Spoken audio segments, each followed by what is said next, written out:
மணிமுடியில் சூரியம் முழங்கின ஆழ்வார் சொல்றாங்க. அந்த மாதிரி இந்த ஜீவாத்மாவை வருணன், இந்திரன் இவா எல்லாருமே ஆதிவாகிகள் பேரு.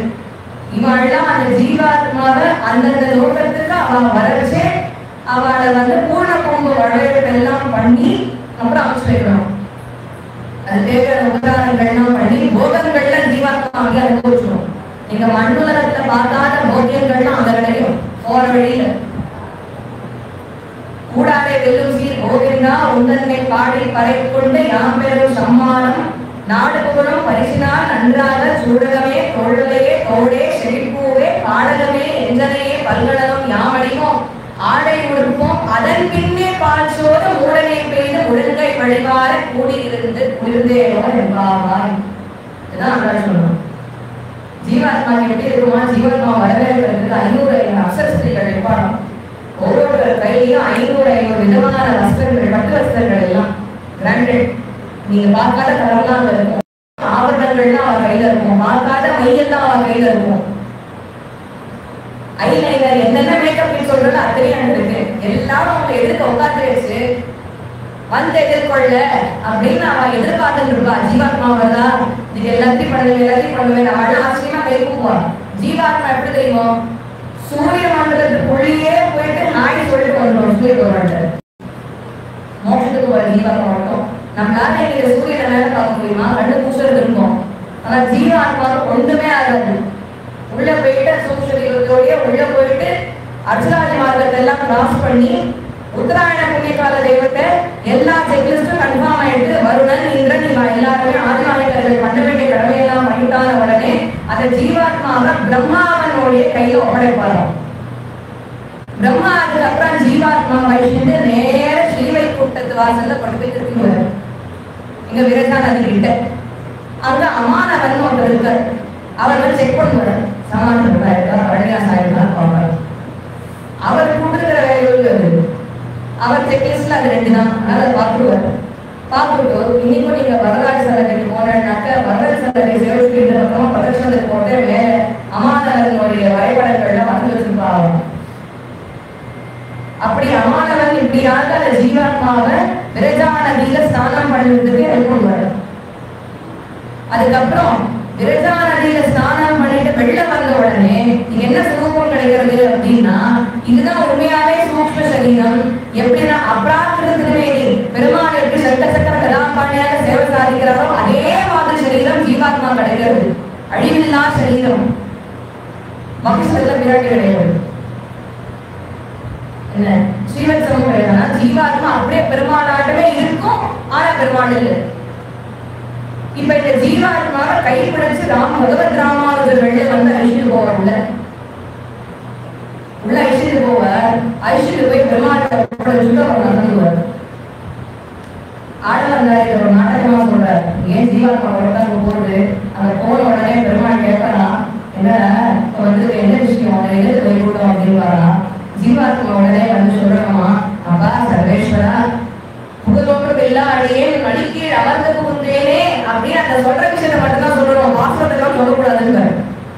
அதெல்லாம் நீ சொன்னீங்கன்னா ஓ பிரபந்தாதிகாரியா நீ எங்க இந்த பிரபந்தத்தை ஃபுல்லா செய்வி அப்படின்னு அவர்கிட்ட கேள்வி கேட்பாரு. நமக்கு வேற ஒண்ணும் தெரியாது. இங்க நம்ம ஏனோ தான் ஏதோ ஒன்று கத்துட்டு மேல போறோம். இல்ல வேற எனக்கு தான் பெருமாள் நல்லா தெரியுமே வேற டைலாக் எல்லாம் கீழே உட்காந்து பேசிட்டு இருக்கோம். பெருமாள் என்ன சொல்லுவார்? ஆமாடா எனக்கு போல நல்லா தெரியும். அதனால நீ என்ன பண்ற போய் வாழ்த்துவார். அங்க போயிட்டு ஏற்கனவே தங்களுக்கு சரணம் புக்கு அப்படின்னா ஓ ஆச்சாரிய பரம்பரையா உங்க ஆச்சாரிய அவரையும் சேர்த்து அமைச்சுட்டேன் நீங்க போய் வாழ்வார். அதனால நாடகத்துல என்னன்னா சொல்ல வர விஷயத்துல உங்க ஆச்சாரிய ரொம்ப மாட்டார் சர்வேஸ்வரன். உண்மையை அனுப்ப மாட்டார். ஆனா சர்வேஸ்வரன் எதிர்பார்க்கிற பதில் என்ன தெரியுமா? அதெல்லாம் பேசுவார். நீங்க அவர் திருவடி தவிர நீர் தான் சுவாமி கட்டி உங்க திருவடி தான் எனக்கு முதல் வேற என்ன இருக்கு? உங்க அனுகிரகத்தினாலதான் உங்க திருவடியை நான் பற்றி உங்களுடைய அனுகிரகத்தினாலதான் இங்க வந்திருக்கேன் அப்படின்னு சாஸ்திரானமா சரணாகதி பண்ணும். பாக்கி எல்லாம் சொல்லிட்டு இருந்தேன்னா பெருமாள் நமக்கு அடுத்த கேள்வி கேட்பார். அதனால ஜீவாத்மா அங்க போய் அதுக்கப்புறம் நித்திய சூரியர்களுக்கு கூட இருந்துட்டு அதுவும் பெருமாளுக்கு நித்தியங்களுக்கு அங்க பணிந்து வைக்கிறது. அனுபவம் கிடைக்குமா? கிடைக்காது. ஐந்தம் திருமஞ்சனம்னு அங்க ஒரு நதி. அந்த நதியில தான் பெருமாளுக்கு வந்துட்டு நித்திய திருமஞ்சனம் பண்றதுக்கு உண்டான அந்த ஜலத்தை அங்கே இருந்தா எடுத்துப்பான். திருமஞ்சனம் வித்தியாசம் பண்றதுக்கு வைத்து அங்க எப்படின்னாக்க சாம்பிராணி போட்டா அந்த போட்டா அடங்குறதுக்கு 125 வருஷம் ஆகும். திருவிருத்தத்துல நம்மாழ்வார் எடுக்கிறதே நம்மாழ்வார் சொல்ற 125 வருஷங்கள் ஆகும் அந்த சாம்பிராணி போக அடங்குறதுக்கு. 125 வருஷத்தை பெருமாள் இங்க கழிச்சுட்டாருன்னா கிருஷ்ணாவதாரத்துல அந்த சாம்பிராணி போக போட்டானா போட்டோடனே பெருமாள் டக்குன்னு இங்க இறங்கிட்டார். எப்படி இறங்கினார்னா அந்த சாம்பிராணி போட்டாலே எதிர்ல இருக்கிற யாருமே கண்டுக்க முடியாது. அந்த அளவுக்கு போக மறைச்சிருமா. அதனால அவர் அங்கே கீழே இறங்கி வந்து 120 வருஷம் கிருஷ்ணாவதாரத்தை முடிச்சுட்டு மேல போய் சப்ஜால உட்காண்டார். அதனால போக இறங்கி இறங்குறதுக்கும் இவர் போய் அங்க வெளிக்கூட்டத்துல அமர்றதுக்கும் கரெக்டா இருந்தது. அங்க போய் உட்காண்ட உடனே பெருமாள் அங்கேயேதான் இருக்காரு. எல்லாரும் ஆச்சரியமா அப்புறம் எப்படி அங்க போயிருக்காங்க சொன்னாங்க.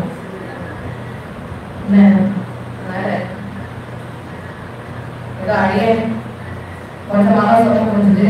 ஏழையும் விடைவெல்லாம் விரிவாக சமயக்கிழமை அடையை பிரார்த்திச்சுக்கிறேன்.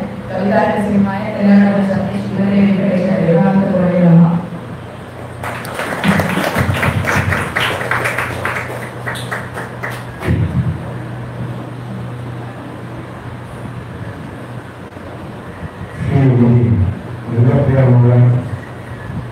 அழகாக உபன்யாசம்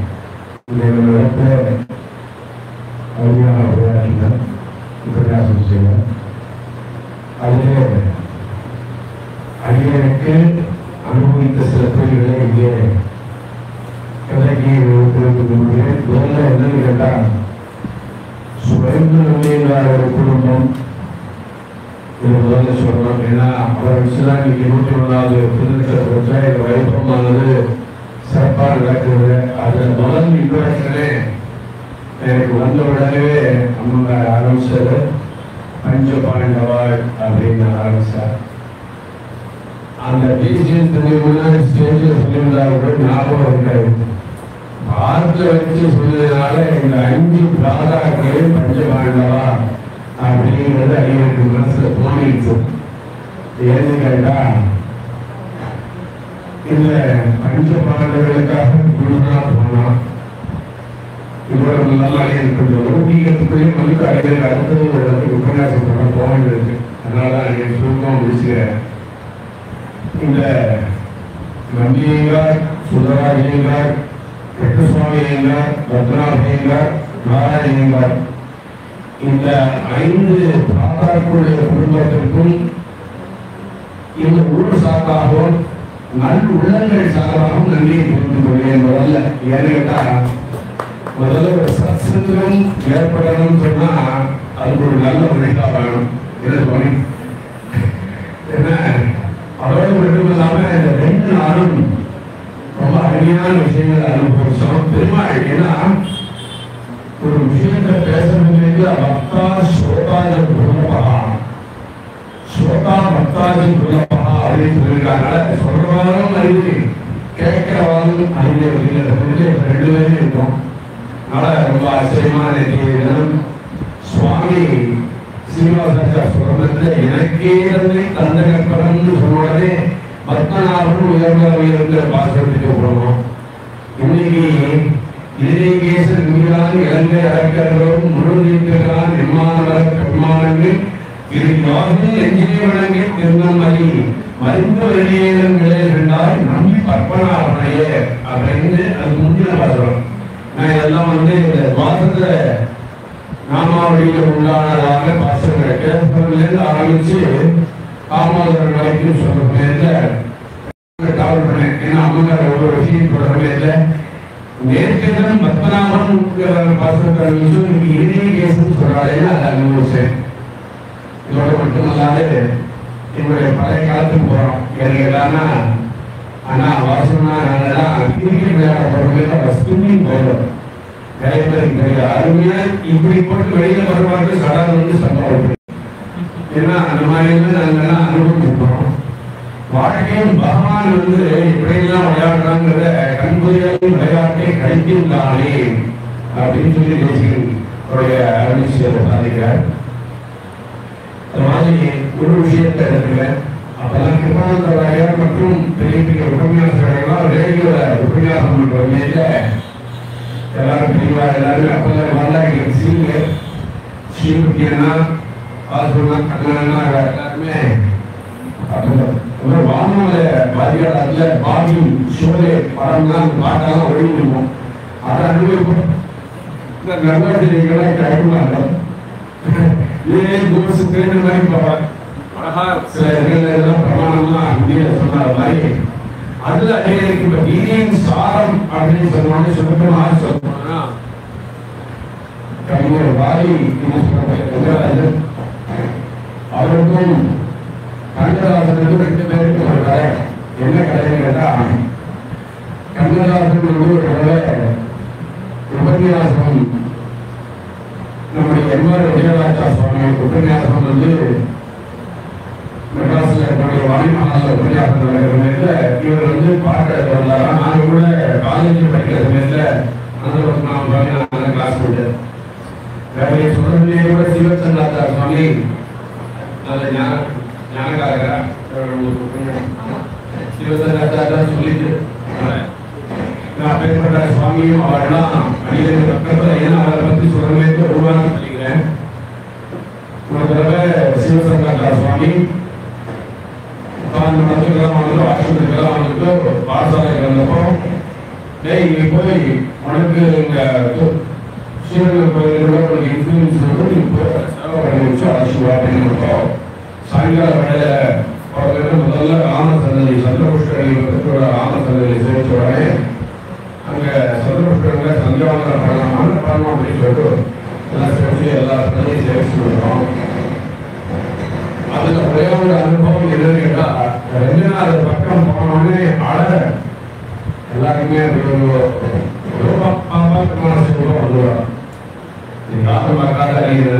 சொல்றாங்க அவர் கண்ணிலேருந்து நாரதாரியா வந்து சிவசங்கர சுவாமிக்கு எதுக்கு சுவாமி அழகே அப்படின்னு சொல்லி கேட்டேன்.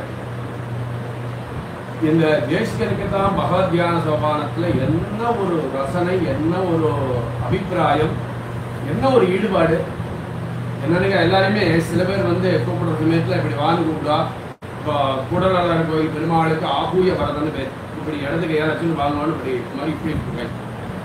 ஆனா ரங்கநாதருக்கு மாத்திரம் என்னன்னு கேட்டாச்சுன்னா சுவாகதோதார நேத்திரம் அப்படின்னு ஒரு வார்த்தை பகவத்யான சோபானத்தை பார்த்தேன்னா அதனால அந்த சுவாகதோதார நேத்திரம்னா வா வா அப்படின்னு சொல்லக்கூடியது இல்லை இல்லையா? சரி, அப்ப அந்த சுவாகதோதார நேத்திரம் அப்படிங்கிறத சொன்ன உடனே அடியனுக்கு இன்னைக்கு உபன்யாசகாலெல்லாம் கூப்பிட்டு இன்னைக்கு நம்ம எல்லாம் அவளை போஷிச்சு அவளுடையதான விஷயங்கள்லாம் நாம் கேட்டு அனுபவிக்கிற நேரத்துல இந்த ஒரு விஷயம் இடையில ஓடி வந்தது. அவ இடையிடை போகங்கள் எழுதி எழிற்பதம் ஏறுவரே அப்படிங்கிறதான கடைசி வரும்.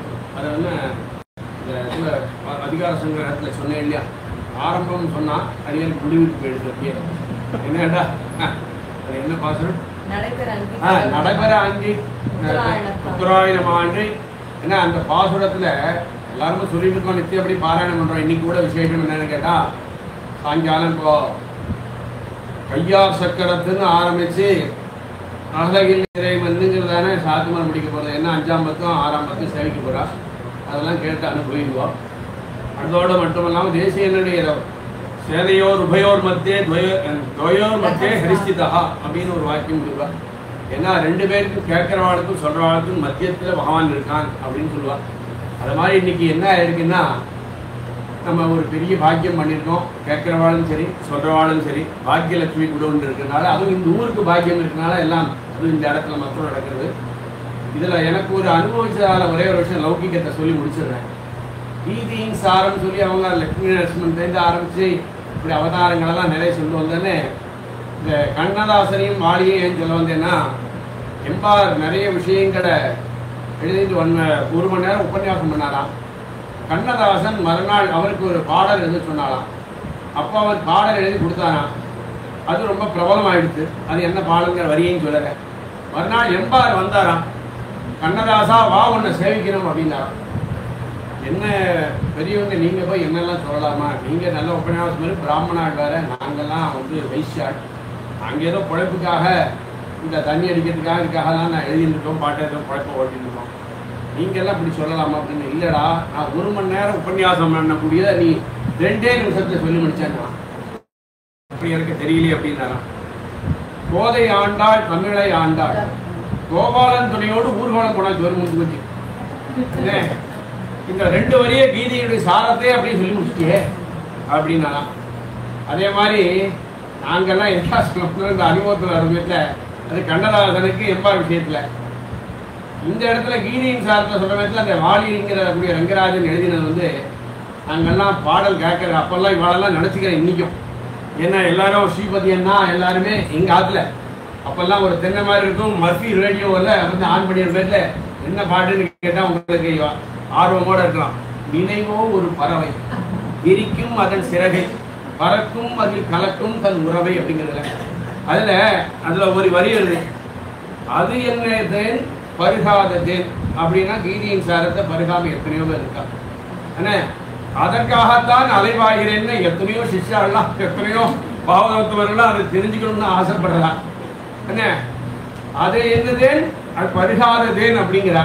இதான் என்ன அஸ்பிரேஷன், இதெல்லாம் படித்தவாளுக்கு தான் அதோடைய இது புரியும். சுவாமியெல்லாம் உட்கார்ந்துருக்கனால அடியான் அவர் அமைதியாக உட்கார்ந்துருக்க சாத்விக பாவத்தோட இருக்கார். எங்களுக்கெல்லாம் கொஞ்சம் ராஜசமும் தாமசமும் சாத்விகம் எல்லாமே கலந்து வருது.